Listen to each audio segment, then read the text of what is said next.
এর মধ্যে সবচেয়ে শ্রেষ্ঠতম ইস্তেগফার নাম কি? কথা কন।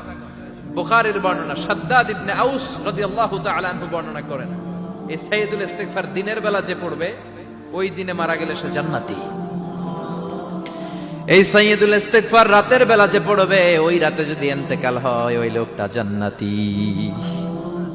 মুখস্থ আছে না? কার কার মুখস্থ হাত তুলেন।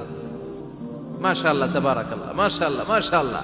আর যাদের নাই তাদের হোমওয়ার্ক, তাদের আল্লাহুম্মা আনতা রাব্বি লা ইলাহা ইল্লা আনতা খালাকতানি ওয়া আনা আবদুক ওয়া আনা আলা আহদিকা ওয়া ওয়া'দিকা মাস্তাতা'তু আউযু বিকা মিন শাররি মা সানা'তু আবু'ু লাকা বিনি'মাতিকা আলাইয়া ওয়া আবু'ু লাকা বিযামবি ফাগফিরলি ফাইন্নাহু লা ইয়াগফিরুয যুনুবা ইল্লা আনতা।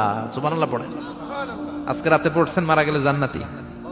চিল্লায় পড়েন না আল্লাহু আকবার।